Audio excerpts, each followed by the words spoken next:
turns out, and this is based on outcome from our research, that a good strategic focus is not just about where to find the most promising idea, but it's also about leveraging other directions in our favor, meaning maintaining our agility and adaptability in case we hit the wall or in case we need to adapt and change. The way we recommend founders to go from evaluation to prioritization is to figure out which one is most attractive to begin with, and then build this portfolio of other directions that you want to keep open, seeing the bigger picture. We know now that generating a set of market opportunities before your initial market entry decision actually increases your chances of success. So taking the time to see the bigger picture, your landscape of opportunities, is really important. The decision of which market we should be focusing on is not just shaping our chances of success, it's actually an imprinting effect. It really shapes the DNA of the venture you are currently building. There are so many aspects of the venture that really depend on the market and your offering and the market that you will be addressing. Even like the brand name or the reputation that you build, the structure and the culture. And these are elements that are difficult to undo down the road. So the decision is critical, not just because it shapes the chances of success, but because it shapes the DNA also of the venture. Welcome to the Invisible Inc. podcast. I'm your host, Shubha Chakravarti, Chief Financial Storyteller at Achieve. Our guest for today is Sharon Tal. Sharon is co-founder and former executive director of the Entrepreneurship Center at the Technion, Israel Institute of Technology, and a senior lecturer on marketing and entrepreneurship. Sharon helps entrepreneurs find, evaluate, and prioritize market opportunities for their businesses. She's co-author of the book Where to Play that helps companies choose a promising strategic focus. She's an educator and mentor at accelerators and universities around the world. Her PhD research looked at market entry decisions of startups and their consequences on firm performance. Now, here's Sharon. Hello, Sharon. Welcome to Invisible Inc. We're so happy to have you here today. Thank you very much. I'm very happy to be here with you, Shubha. So I'm super excited about this conversation. I'll have you know that I've been spending a lot of time working through the Where to Play framework for my own startup, and it has been an eye-opening exercise. So I'm really excited about getting into this conversation. So just to kick us off, can you tell us a little bit about your work and what led you to create this Where to Play framework? Yeah, sure. Actually, I've been working with startups for over 20 years now. I started my journey with early stage founders when I co-founded the Entrepreneurship Center at the Technion, the Israel Institute of Technology. And I was the executive director of this center for many years. And when we mentored these bright founders, they typically come with a super interesting invention or technology. But many times they had a common challenge. It was a technology that could bring value to different types of customers. So we had to figure out how to help them find the best or the most attractive market opportunity. And I started to see this happening again and again. And because I came from a marketing background, I thought this is such an interesting topic. Maybe I should research this more deeply. And I decided to do my PhD study on early market entry decision of startups.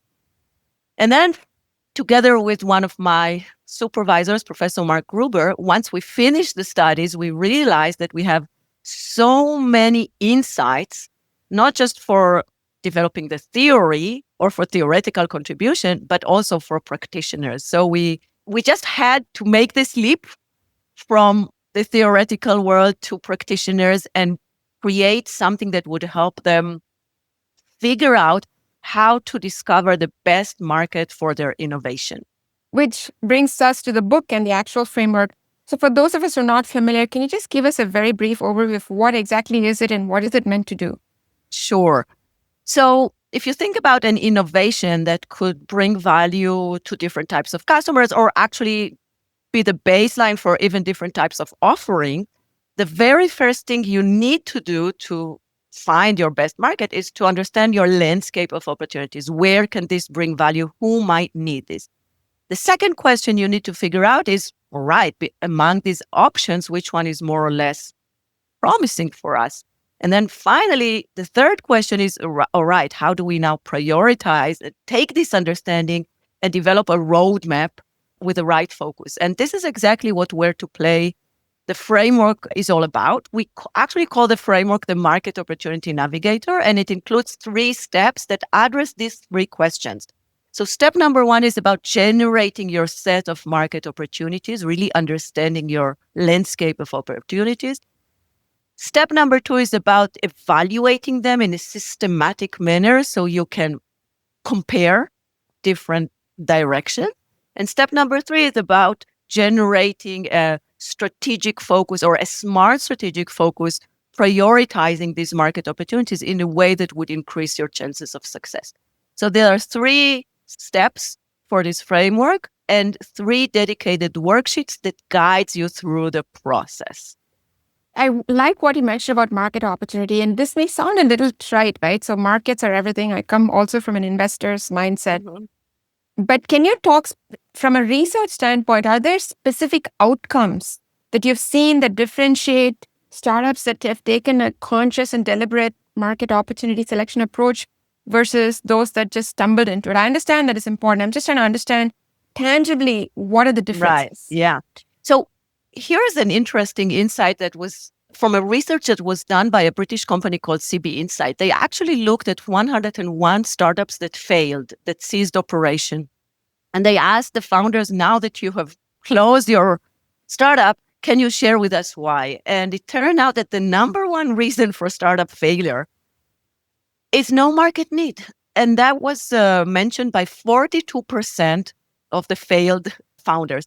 So here's a very concrete answer to you about what it means to fail or to make a wrong decision about market opportunities. And in fact, the decision of which market we should be focusing on really is not just shaping our chances of success. It's actually, with generating more or less revenues, etc. It's actually an imprinting effect. It really shapes the DNA of the venture you are currently building.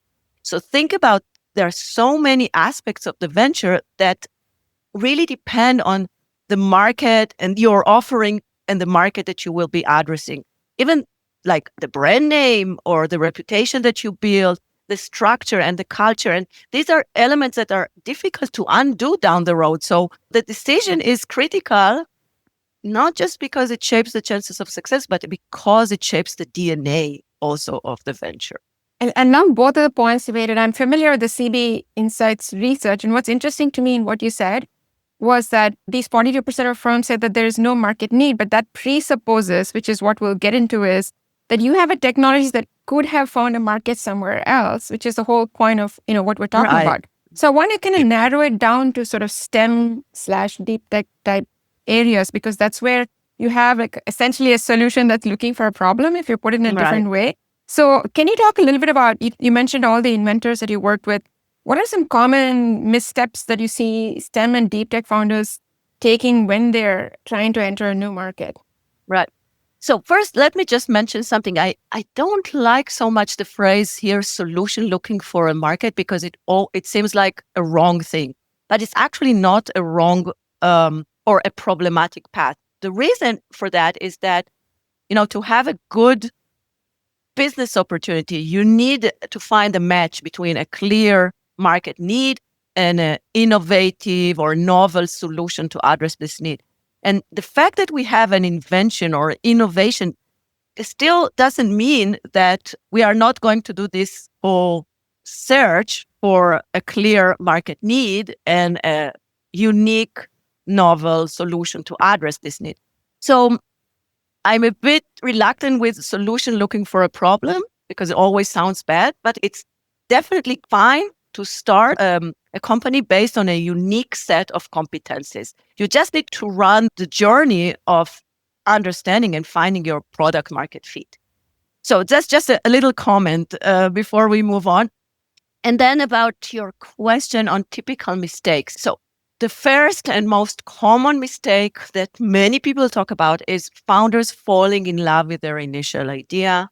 Never just stop to look around and see if there's anything else in store for them that might be more promising. And then some startups do see some market opportunities, but tend to choose their focus based on an incomplete set of considerations. For example, a customer knocking on your door asking you, hey, we heard you have this cool technology. Can you do XY for us? And then, all of a sudden, oh, there is a customer here interested in my thing. I would definitely go into this direction. So making this critical decision based on an incomplete set of considerations. And then finally, another typical mistake is just not making a decision and juggling with too many opportunities in the air, which makes sense sometimes because you want to stay flexible, but it turns out that you cannot really progress because you just slice your resources too thinly here. So that's another common mistake. Bottom line, you have to make a choice. You have to make a decision, but we want to make it an informed decision as much as possible and also prepare ourselves to adapt and change. The future will require us to do so. I love it. So the falling in love with the solution, I get that. But I'm very curious about the second flaw, which you mentioned, which is like, hey, a customer knocks on a door. And so help me out with that, right? Like we're all told that, look, a bird in hand is worth two in the bush. Don't go chasing after some theoretical thing. And we know PayPal's story. We know Flickr's story. We know all these stories, right?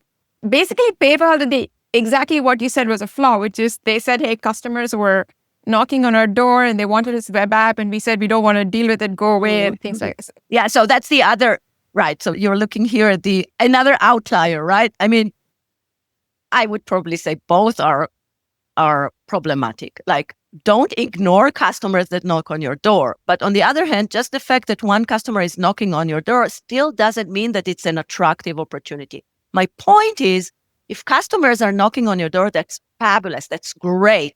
Just make the right research to figure out if it is an attractive opportunity. Try to make it an informed decision, one that is based on a complete set of consideration because it's a critical decision to make. And many times also we see intuition here playing a big role, or just my opinion versus your opinion. And that's also problematic. Don't base this just on intuition. Bring the right evidence and data to base your strategic decision here. Got it. So I like what you said, right? There's a golden middle in which you're going, you're not going too far in either direction. And this word keeps coming up over and over again, right? Opportunity. Which is the right opportunity? I can tell you an opportunity is X versus Y. Yeah. Do you have a specific way in which you define an opportunity? And are there good and bad ways in which a founder might define an opportunity? Yeah. Great question. So the basic definition of a market opportunity is an application, something that stems from your core competences or unique set of abilities that address the need of a specific set of customers. So it's kind of a combination of what is it that we are offering and for whom. But the two main elements you need to understand before you start the analysis and the learning is, how do we define this opportunity in terms of what we offer and for whom.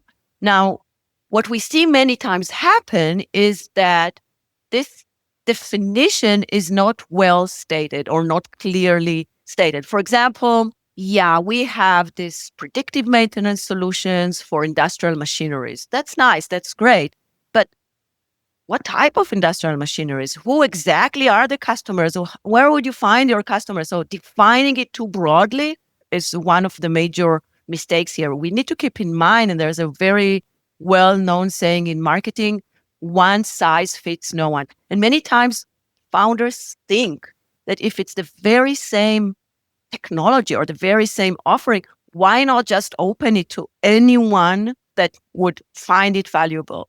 And the reason is because you have to be very specific on your target market. Who is it that you're addressing? What would exactly motivate them to use you? What's the set of competitors out there that they could use alternatively, etc.? So you need to find a way to tailor your solution to fit exactly to the need and what of specific customers. We need to keep in mind when you define a market opportunity, what do you offer? What is the application that you are bringing and to whom it would bring value? And then you can actually, think about different application and different customers and create a set of market opportunities. So essentially, what I'm hearing you say is that an opportunity equals some specific subset of your capabilities that are bundled into a specific application which delivers some kind of value to some very specific customer. Is that like, are those three? Yeah, it doesn't have to be a part of your core abilities or unique know-how. It could be the whole thing, but it could also be based on part of your unique capabilities. In other words, how do you leverage this unique technology or know-how or features that you are developing to create different offerings or address the need of different types of customers? So I want to dig into that a little bit in terms, especially of capabilities, right? And it's fresh in my mind because I did the same thing for myself and I try to do it for a few of the deep tech founders that I work with. When you think about capabilities, right? Let's take there's some technology, right? It can, and I'll just pick clean tech because I'm familiar with it. There's a clean tech technology. It can do a bunch of things. So, for example, it can essentially absorb carbon dioxide and transform it into something less polluting to the atmosphere. It can produce new outputs and byproducts. So it can do so many different things. So I'm sitting here as an inventor and then I get excited because, oh, I can do this. I can produce these sustainable fuels. I can decarbonize steel. I can do XYZ. So first of all, how do you start reducing those into like a bucket of capabilities? And secondly, there are second order capabilities. So let's say you generate a whole bunch of data doing what you're doing. So there's a whole analytics layer where you can mine that data and say, I can do all of these other things. Here's another example. Maybe you build a specific interface for a specific industry to use your technology. Is that interface a capability? Like, is there like a hierarchy of which is like the most like primary capability, second? Like, how do you? All right. It's so big, right? So help me understand. All right, I understand you. Okay, so first, before we dive into types of capabilities, maybe let's just put it in the right context. Okay, so the first step of the Market Opportunity Navigator is about really generating a set of market opportunities. So we want to help the managers, the founders, the innovators to see a wide or a broad set of applications and customers. That's the goal. One way to do that is with starting with your innovation and thinking about the core elements of this innovation in its own right. And then once it's out there, like building block on the table, you can combine or recombine these elements in different way to come up with different applications and customers. So I just wanted to put the context here. We call this process the delinking and relinking. We delink our idea into core elements or unique features, and then we relink them back to generate different applications that may address the need of different types of customers. All right, now your question about how do we actually define capabilities is a very good one. And in fact, I don't think there's really a right or wrong way here. What we want to keep in mind is that this process or defining the capabilities is a mean to an end. It's a mean to help us develop this cognitive flexibility, to air our initial ideas and see more things, or help others help us see more things. So defining the core capabilities or core competencies in their own right is really just a step here to develop this cognitive flexibility. And let me tell you something. If you are a team that's been working on your idea, I don't know, for several months now, and I would give you this exercise and each one would sit separately and write down the core capabilities detached from the envisioned product they have in mind, just on their own right, it would probably look a bit different. Each one would probably do it in a little bit in a different way. So what's a capability? It could be a unique technological element or feature. It could be something that we know how to do. Like we have the know-how on DNA sequencing, and we know how to take huge samples and test them very quickly by DNA sequencing. So it's a know-how that we have. Or we might have a unique asset, like a data set that you mentioned before, right? So any asset that is unique and brings us some kind of advantage could also be a core competence. I'm just going back to your example. And funny enough, I just worked with a company very similar just a few days ago. So if you can, on one hand, capture CO2, that's one competence. And then in the process, you create something like a mineral, for example. That could be another competence.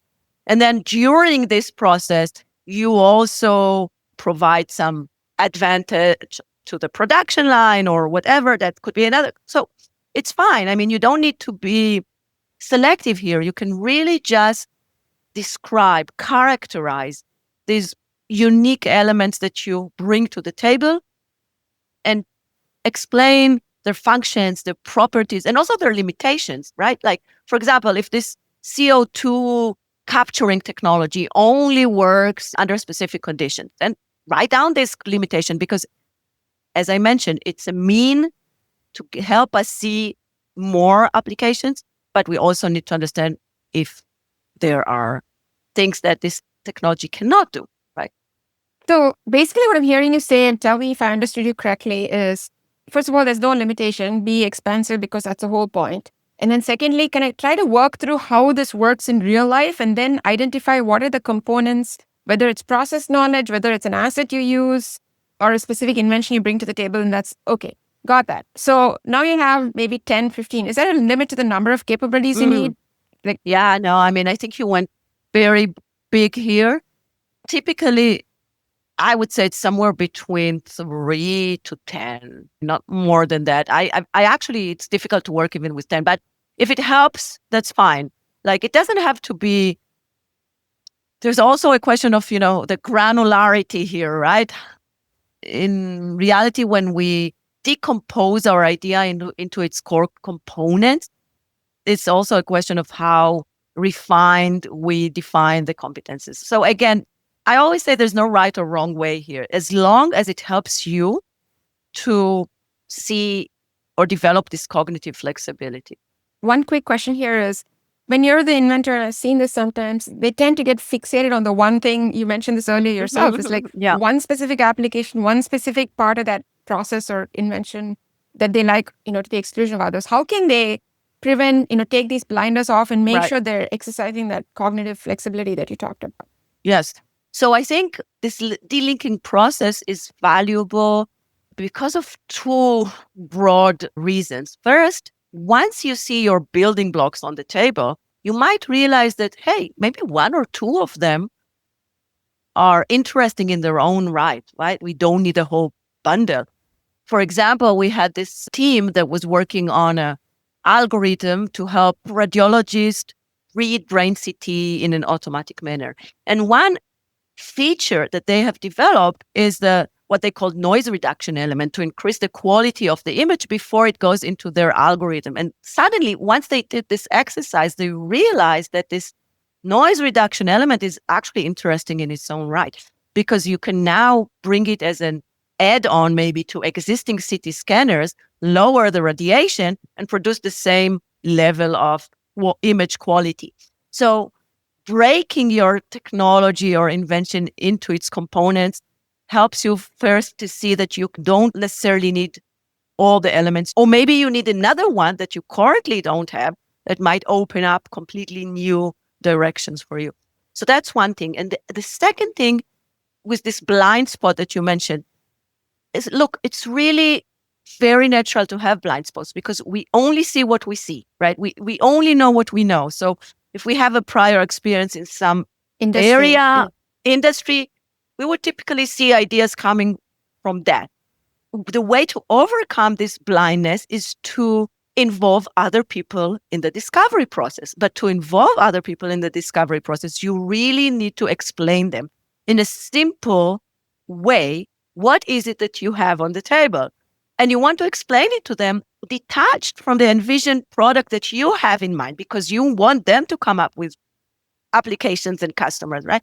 So by doing this exercise, you don't just develop your own cognitive flexibility, you can also rely on others in this discovery process. And that is really powerful. For example, when I work with founders, we do this roundtable discovery sessions. We bring different people to the table with different prior experience, different backgrounds, and we really help the founders see applications or target or use cases, if you want, that they haven't thought of before.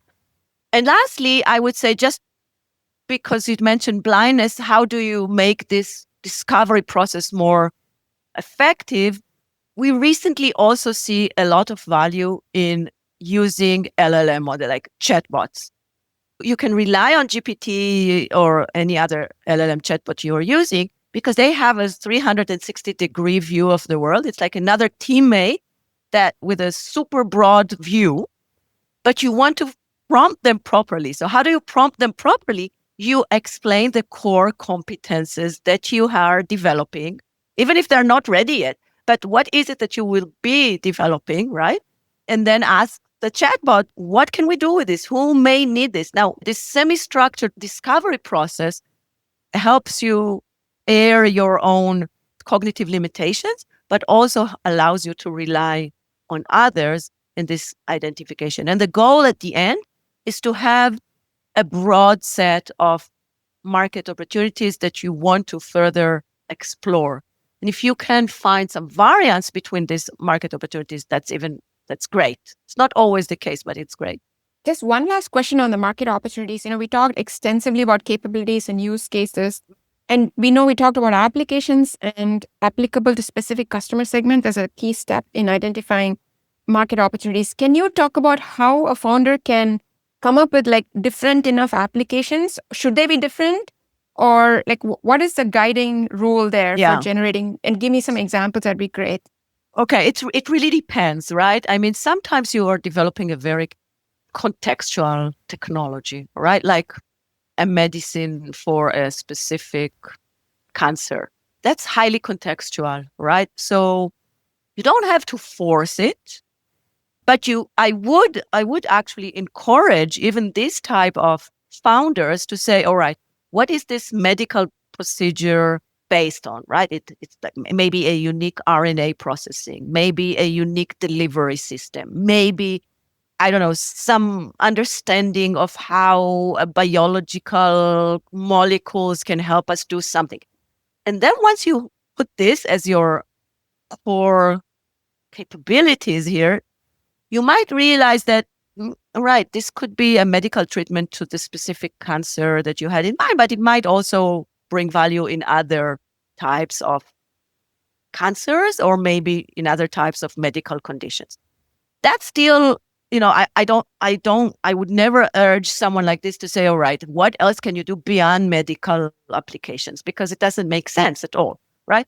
But on the other hand, sometimes imagine you're developing a sensing patch, a very high resolution sensing patch, which is very easy to print, affordable, highly accurate, all right? This could really bring value in so many domains, starting from actually medical applications, but also rehabilitation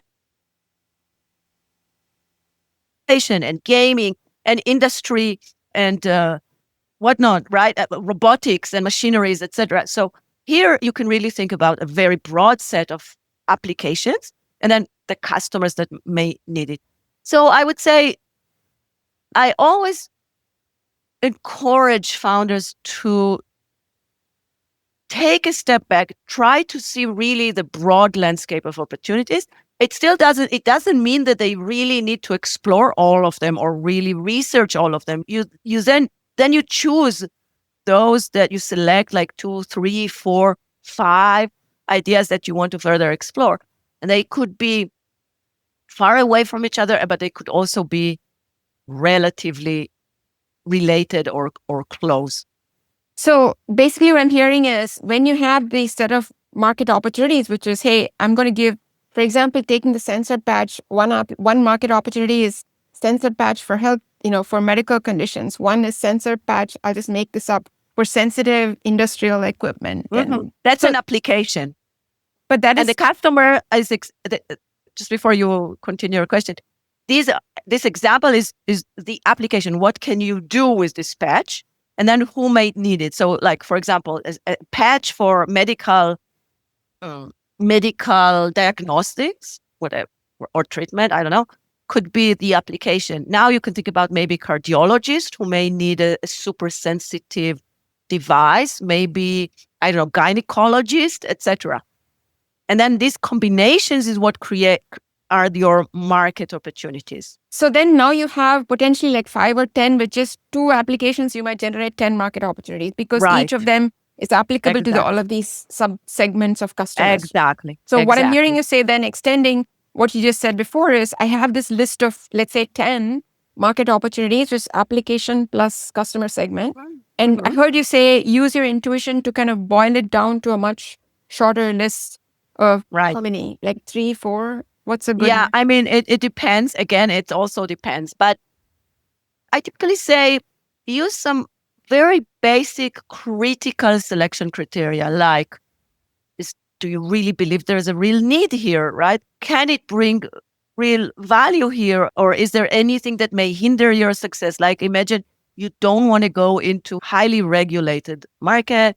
One example we have in the book is a cage drone with a camera on top of it that can fly and roll in complex and confined spaces. And this is a Swiss-based startup. And they surely had some applications in the military space for defense, but they didn't want to go there, which is fine. I mean, it's legitimate. You will dedicate your life into it right now. So better be aligned with your values and passion anyway. So use some, very rough initial criteria to choose to select your set of market opportunities that you're going to further explore. But don't worry, because anyway, it's a very iterative process. So even if you put aside some ideas for now, you might realize down the road that they are maybe is still interesting. You bring them back to your set, or you might realize that those that you have put in your set are actually not so interesting and you discard them. So anyway, it's an iterative process. Don't worry if you left for now some areas which are not fully explored. It's okay. You need to start from somewhere. So it sounds like it helps to have that living repository of ideas, and potentially maybe you even add more ideas as you kind of go about in the world and learn more things. Exactly. Okay, so now fine. Through a combination of real world information, gut sense, and intuition, you boiled it down to 3 to 5 market opportunities. What happens next? What do I do next? Great. So now you need to figure out how attractive these different ideas are. You need to really find a way to systematically evaluate their attractiveness. And this is where the second step of the where to play process comes in. It's a process that helps you to assess the overall potential and the overall challenge of each market opportunity, and then map them on this 2x2 matrix that we call the attractiveness map, based on exactly these 2 dimensions, the overall potential and the overall challenge. And we selected these 2 dimensions because research on how investors make their investment decision show clearly that these are the 2 main dimensions that they are looking for: the potential to generate value in this opportunity and the challenges in capturing this value. So an attractive market opportunity is one that has high potential and, manageable challenge, if you want. The key question is, all right, how do we assess the overall challenge and the overall potential? We are looking here at 3 key factors that shape the overall potential for a value creation of a market opportunity. First, is there really a compelling reason to buy? Do the customers see real value in the thing that you are offering to them? And this is, by the way, the first factor you want to explore, because if there's no significant value proposition, forget the rest. It's just not attractive. Then the second factor that shapes the potential is the size of the market. Is it big enough today, or is it expected to grow in the near future? And the third factor is what we call the economic viability. Is it worthwhile from a business perspective to actually start climbing this mountain? And it's typically not done with a clear ROI calculation, because this is something super difficult to do when we have such an uncertain environment around us, but guiding us with specific questions that help us to assess the economic viability. Like, do we have enough margins? Are the customers well funded to pay the price? Do they have the budget? Would they be sticky so we enjoy recurring revenues, etc.? And then once you really look deeply into these three factors, the compelling reason to buy, the market volume, and the economic viability, and you bring the right data and the right evidence to support your assessment, then you can use this to score the overall potential. So it's really different than intuition or opinion. It's really a set of considerations that you put on the table and you can discuss and debate and hear different perspectives and make an assessment. Before we dive back into our conversation, I want to tell you about Seed to Success. Seed to Success is our community letter with our proprietary insights on startup financial storytelling, tips, new episodes, and much more. If you find these discussions helpful in your entrepreneurial journey, use the link in the description to subscribe to Seed to Success today and get all of these and much more straight to your inbox every week. Now, back to our conversation. Got it. So you walked us through a really, specific, tangible set of questions on the potential side. So how do I assess challenges? Right. Exactly the same, but different factors, right? Here we again look at three key factors. The first one is implementation obstacle, how difficult it would be to actually develop the product or the service, how difficult it would be to access the market, and how difficult it would be to raise funding for this idea, or seed funding at least. Then the second factor is time to revenue, which is somewhat overlapping to the implementation obstacle I just mentioned, but it does look at the things from a different angle and a very important angle for the founders. Because I always say that money for founders is like oxygen for human beings, right? At the beginning, we need someone to put a mask around us so we can breathe. But the sooner we can breathe on our own, the less risky or challenging this opportunity is.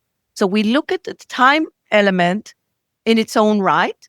How much time would it take until money would start flowing in and not just flowing out? And again, it's a question not just of how long it will take you to develop your offering, but is the market ready for your innovation? Would you need to wait?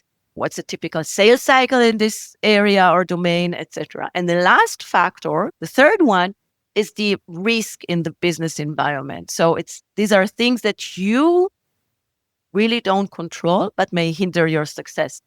For example, the threat by competitors or your dependencies on other third parties like regulators or other value chain members, barriers to adoption, etc. And again, the process is very similar to what I described in the potential side. You really go through each factor. You find or try to find the right data, the right evidence to support your understanding. You summarize this on this qualitative scales on the worksheet, and that helps you to assess the overall challenges in capturing the value for a specific market opportunity. And once you do this in a systematic manner, you can actually compare oranges to apples, right? So you can take different market opportunities from different domains and different applications and put them together on this map, because you made the process very structured, the assessment. So 2 questions on that. I love how you walked through that. The first is, you talked about implementation challenges, sales cycle. In many cases, when we're working with new inventions, there is no such product in the market, right? So I don't know how long it's going to take for, a steel manufacturer to adopt my process, or some hospital system to take this entirely new AI-assisted whatever. How do I come up with factual evidence-based assessments rather than just making stuff up and favoring the idea that secretly that I want to pursue? Any ideas on that? Okay, it's a good question. Let me tell you a few things here. First, this whole worksheet and this whole evaluation process is to put a mirror in front of your face, right? It's not for you to put on the piece of paper what you think is right. It's really to help you challenge your prior assumptions and make sure you're basing your assessment not just on intuition or what you think is true about this market. And the fact that you have like a worksheet that you can actually put on the table means that you can air your biases because you can invite other people to the process. You can hear different perspectives. It's not just my opinion versus your opinion. It's really, let's discuss these concerns, these questions. Let's understand if we have different perspective, why do we have different perspective, etc. So yeah, we want to make it as objective as possible. And the fact that we now have a set of questions to ask and that we can bring other people to help us assess is really helpful with this thing. It doesn't solve it, but it's helpful. I love that. Yeah, go ahead. And now, but I want to answer your second part of your question about what happens when it's a completely new, groundbreaking thing, something that we don't know how people would react. And then you're completely right. We can look at comparables, look at how people react rather than what they tell you they would do, etc. But it's still kind of a guesstimation. However, here's the thing. It's not just about the absolute scoring. It's a relative scoring here. You run this process not just to maybe understand one direction but to understand how they are relative to each other. So if you have an idea which is very fuzzy, it's very difficult to understand the overall potential and the overall challenges because it's such a new to the world thing. And on the other hand, you have something more concrete, easier to understand, easier. So you now just understand this better and you can understand how they are relative to each other and just confront this and decide. Again, it doesn't mean that you always need to go with a safe bet, but it just means that you understand the key risks and uncertainties with this breakthrough idea, etc. Got it. So in evaluating each of these things, the challenges, the potential, it sounds like you do a whole bunch of like what I'll call field work, going and talking to customers. Right. And it feels very time consuming. Not to say that it's wrong, but then time is the most important resource for a founder. What's the balance? Let me start by saying it's time worth spending because this is a critical decision. Common myth in startups that people always say you have to focus from day one, but it's a myth. The reason it's a myth is because you need to take the time to figure out where to start focusing, right? So it's not from day one, and you need to take the time. And you want to talk with potential users or potential customers, and you need to figure out this, what's the downsides and upsides of your different directions, etc. And at some point, you will feel confident enough, meaning even if you don't have all the bits and bytes of information, you have this somewhat clear understanding of what's the main upsides and the main downsides of your different direction. And that's good enough to make a decision. It's not an easy decision anyway, and there's always some stomach ache here, right? But my recommendation here is stop when you feel that you've heard things over and over again. We also need to understand there are some uncertainties. There are known unknown and there are unknown unknowns, and that's what innovation is all about. And we can leverage this landscape of opportunities to help us prepare for this future adaptation and change if necessary. So that's actually the third step of the market opportunity. Which we'll come to, but we are not there yet because so far what we've done is we picked the 5 opportunities that we talked about earlier, and now we've just gone through this fact-based approach of assessing potential and challenges. So I love that because it's, as an investor, I think risk and reward, and those map pretty neatly into risk and reward, right? Okay, so I have some that are high risk, high reward, high risk, low reward, whatever the case might be. I have a ranking. Admittedly, it's qualitative, not quantitative. True. So how do I pick? Like, ideally, I have something that's amazingly high reward and very low risk, but in real life, I've not seen those. How do you make those trade-offs? And how do you make that choice? Right. Okay, so we have this tool we call the attractiveness map that helps you see your contents from a bird's eye perspective. What does it mean, right? Once you assess the overall potential and challenge of your different market opportunities, you map them on the scale of overall potential and overall challenge. And And it's a 2x2 matrix. And just like any good 2x2 matrix, it creates 4 types of opportunities, or it distinguishes between 4 quadrants, right? So we have the gold mine opportunities with this high potential and limited challenge, which you mentioned that you hardly see, but I see from time to time, you should know. Then we have these moonshot ideas. This is exactly the high risk, high return that you mentioned before, right? High potential, high challenge type of ideas. Many STEM ideas fall into this quadrant. And then we have the quick wins, which are modest potential and also modest challenge. Think about this as a lower hanging fruit for the company. They could be interesting in their own right, depending on the objective of the founders, but they could also be an excellent stepping stone. So you might start with a quick win on your way to a more challenging opportunity later on. And then lastly, we also have the questionable ideas with a modest potential, but a lot of sweat, tears, and money to actually fulfill. And these are the ones that we want to reconsider actually and maybe think again. There's no right or wrong way in picking or selecting the one that you will be focusing on. Of course, if you have gold mine ideas, that's excellent. These are very attractive. But many times we see opportunities spread across the diagonal, this low risk, low return, high risk, high return type of ideas. And you can start anywhere on the diagonal, depending on your tendency to take risks, depending on how confident you feel. Now with money, Stakeholders tell you how much money, how much resources you have, what your stakeholders tell you. Just an anecdote. Many times when I run my sessions, I show like a picture. I show participants a picture of mountains, and there's like a very low mountain, a mid mountain, and a high mountain.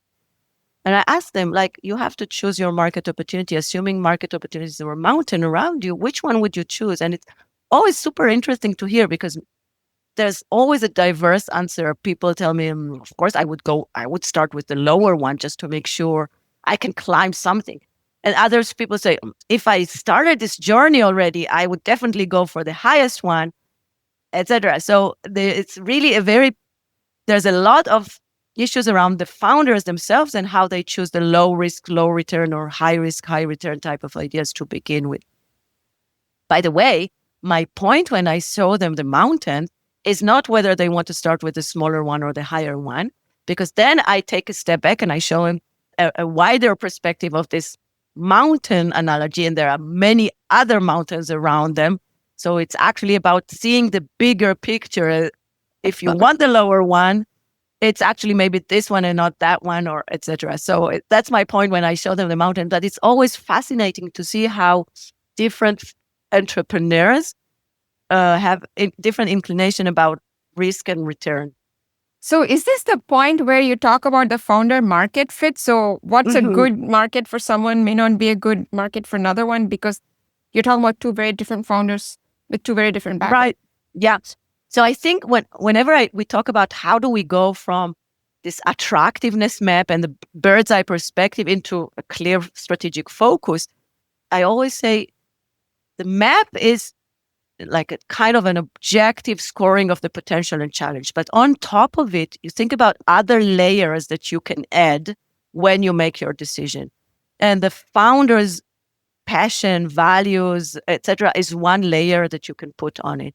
And your tendency to take risk, or your resources that you have, or the interest of your stakeholders. So there are things you don't see really in the map, like when you assess the overall potential and challenge, but also may shape your strategic decision on where you will start building your business. One last question on that. Clearly, everybody wants gold mines. And if you don't have gold mines, are there things you can do to make some opportunities more attractive than they are otherwise? So I think the scoring, the assessment of the overall potential and overall challenge is not written in stone. You can actually use this assessment to see where the weaknesses are and try to figure out if there's anything you can do to improve them. So on the potential side, maybe sub-segment the market in a different way to increase, the compelling reason to buy or the overall market volume. On the challenge side, maybe find a partner that can share the challenges with you and lower the risk. So it's not that all the downsides could be actually reshaped, but sometimes you can. And just by mapping out on scoring these different factors that shape the potential and challenge, it helps you to see what are the weaknesses that you can maybe try to reshape. Got it. So now, I have these 5 opportunities, we mapped them, and then I've got them on the grid. Let's say I've got one that I think I'm going to go with. So do I just now go and implement? What happens next? Yeah.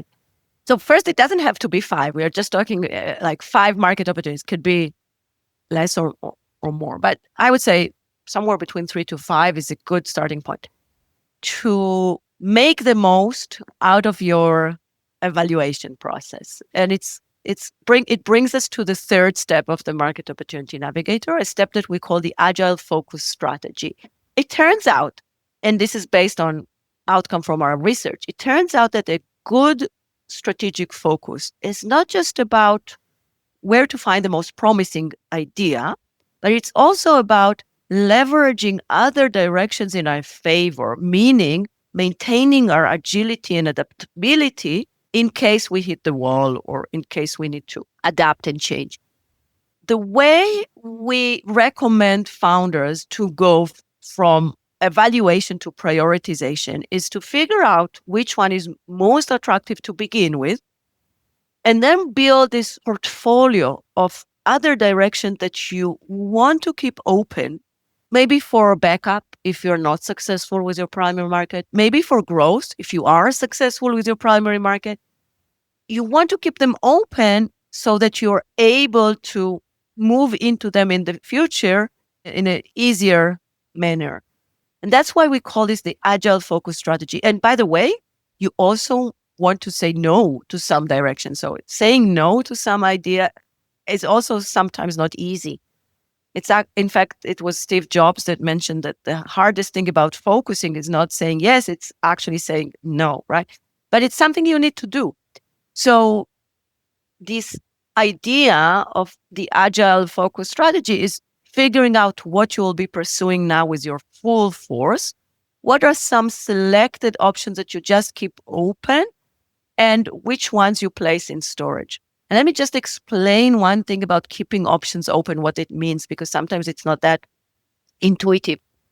So I think about options in finance, right? Options in finance mean, you know better than I do, of course, means that you invest something now only to be able to invest more in the future if you desire to do so. And this is exactly what keeping options open in strategy means. We call this real options. You make a small investment now in these ideas or directions that you want to keep open, just to make sure you don't lock yourself out of them. So in the future, if you desire to go there, it would be easier for you to do that. That's the whole idea.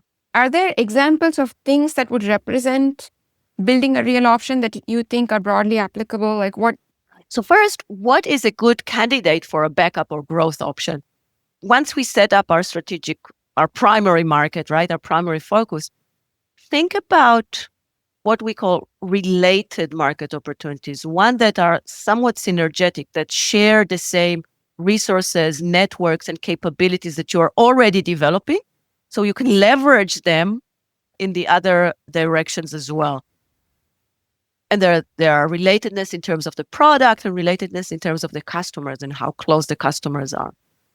So you want to find a set of related market opportunities that you can keep open. And once they are related or synergetic in a way, it's easier to also keep them open and it's easier to move into them in the future. What does it mean from a practical perspective, right?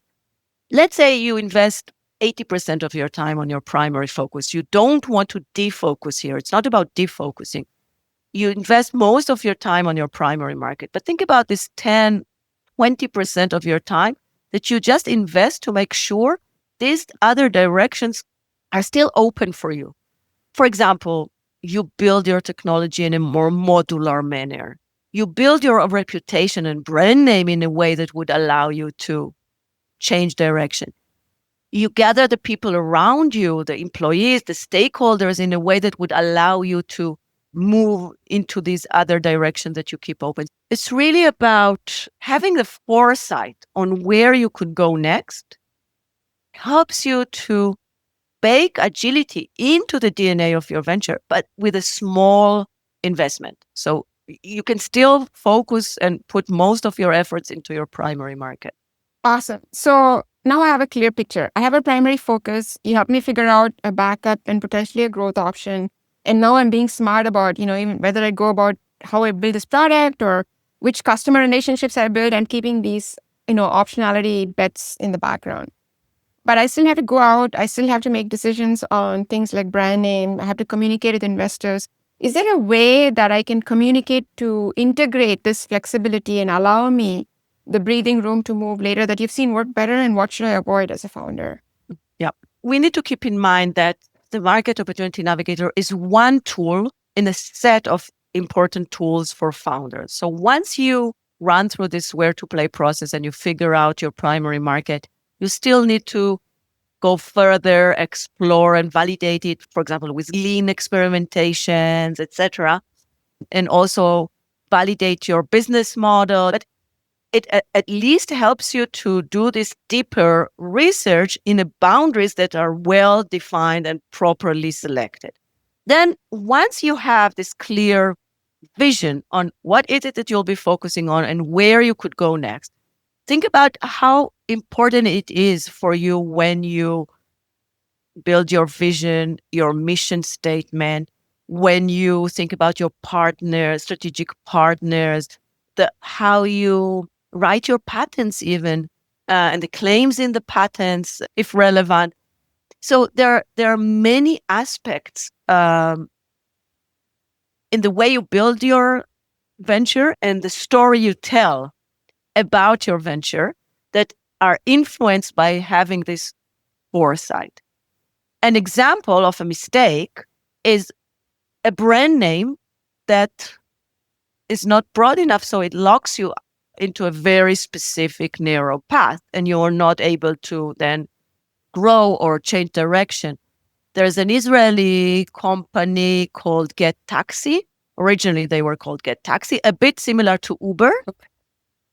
But at some point, they realized that, hey, this network of drivers and cars that they have built could actually bring other things from point A to B and not just people, right? But Get Taxi is a brand name that has specific implication in mind. So they had to invest a lot in changing the brand name into Get, just so that they can grow now into, deliveries, etc.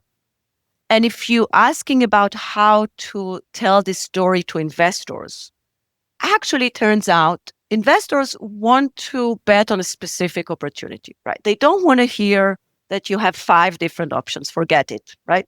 I see you nodding, right? They want to bet on a specific market opportunity, and they want you to convince them that this is a promising market opportunity. However, they do want to see that you have some maneuverability options, that you know how to de-risk your process and mitigate the risk in case your primary market or your primary opportunity turns out to be disappointing. So what you want to show investors is, here is A, we are going to focus on that, but we also have B, C, and D to mitigate the risk and maintain our maneuverability or our flexibility. Speaking only for myself, that would make a lot of sense to me, because it's not just, we're just going to throw a dart at the dartboard and then we'll go figure out these 5 other things.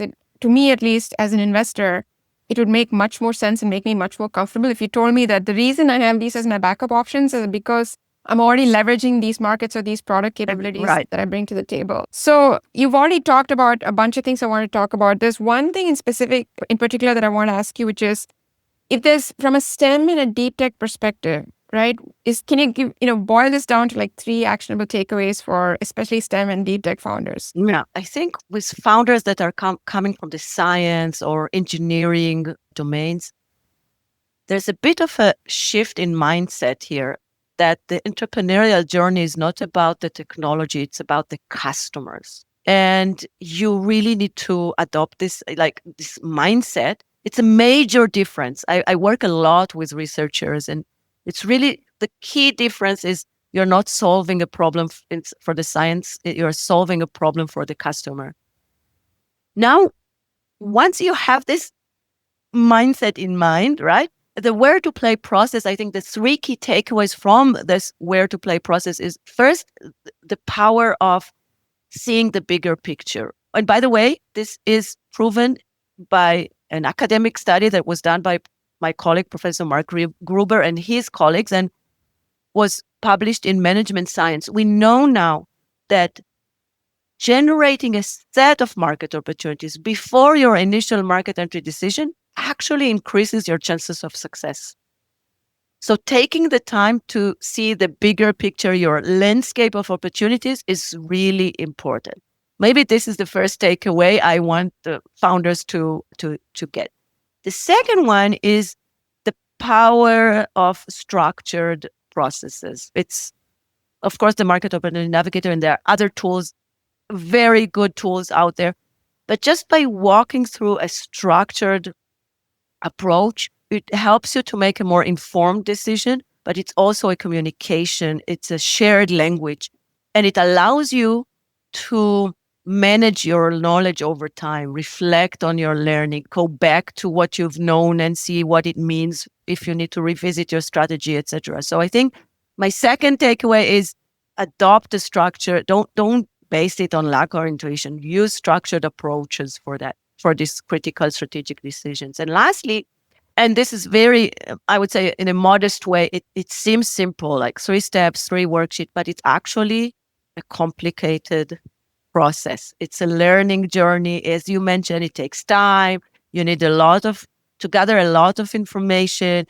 It's frustrating sometimes. Some things you just don't know and you cannot know, but you still want to do your best to make an informed decision. So just maybe keep in mind, this is not an easy process. And, maybe final thing, if you run a systematic approach, it still doesn't give you a crystal ball that tells you the future.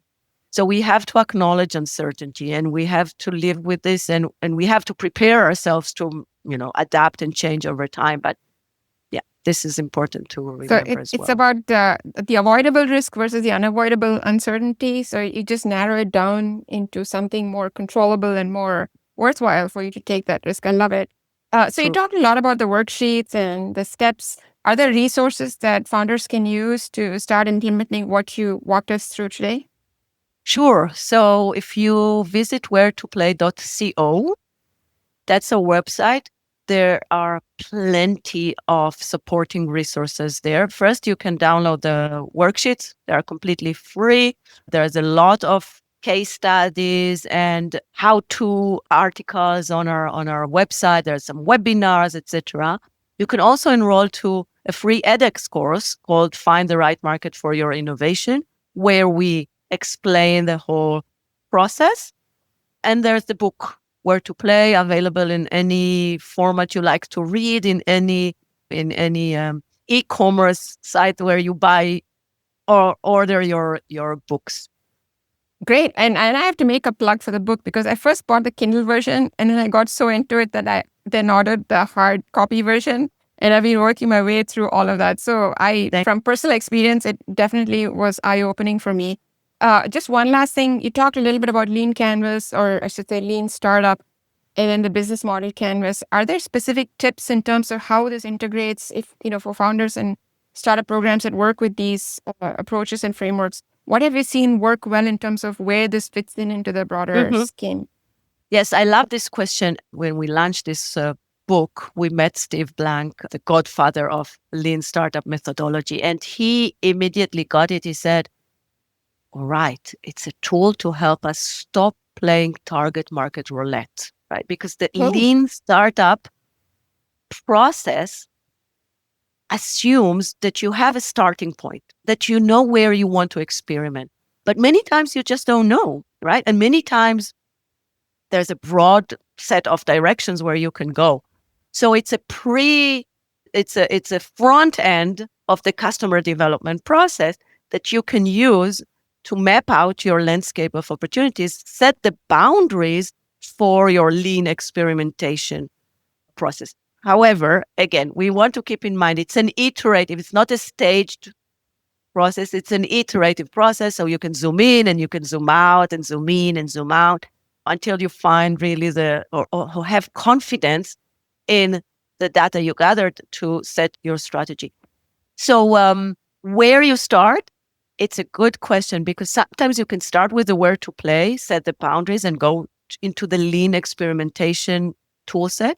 But sometimes you can start with the lean experimentation toolset, figure out, like, is this a good or a bad market opportunity for you? And then go up and see the broader landscape, right? And then maybe just make sure you don't lock yourself, that make sure you are developing an agile startup and bake agility into your strategy. And in fact, this whole where to play and lean experimentation toolset is not just to figure out where to start building your business. It's actually every time you need to revisit your strategy, right? If you need to pivot or when you need to grow, in every moment like this, you can go back to this tool set, see what has changed or what is the current situation, map your opportunities, run and validate them, and figure out your strategy. So it's kind of an ongoing tool set, right? And what about the business model canvas? Do you have any thoughts on that? For me, the business model canvas is one tool in the lean startup tool set. Once you set your boundaries, so the lean experiment, what I call lean experimentation, is not just about the MVP, but also about the different elements of the business model. But again, you can also think about them in different parts of the process as well. Fabulous. That's been a pretty amazing conversation. You walked us through, I feel, much clearer in terms of, where I start and where I end up as a founder, especially if we had a technology that we were inventing and playing with. Is there anything else I should have asked you, but I didn't, that you think founders should know?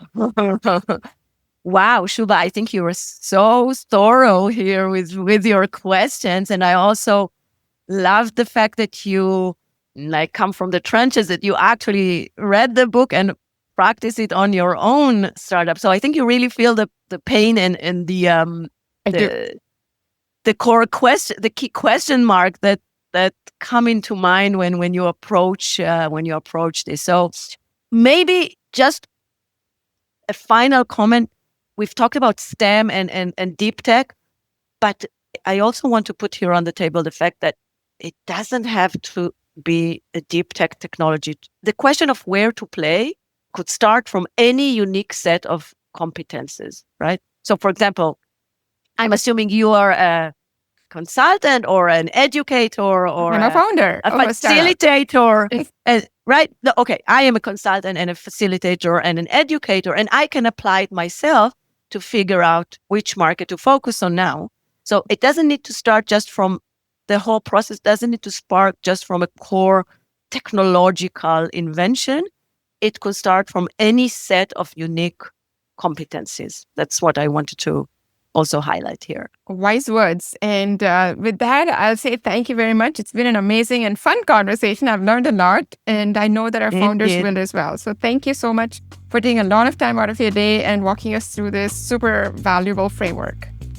Thank you. Thank you too, Shubha. It was a pleasure. And that's a wrap for today. Thank you for tuning in. If you find these conversations helpful in your own journey, please subscribe to Seed to Success, our weekly community letter with tips, insights, resources, and more. If you have any other questions relating to startup finance or financial storytelling, send them over to me at chakras@achieve.co. That's chakras@achiiv.co. We'll see you on the next episode of Invisible Ink. Now, go achieve.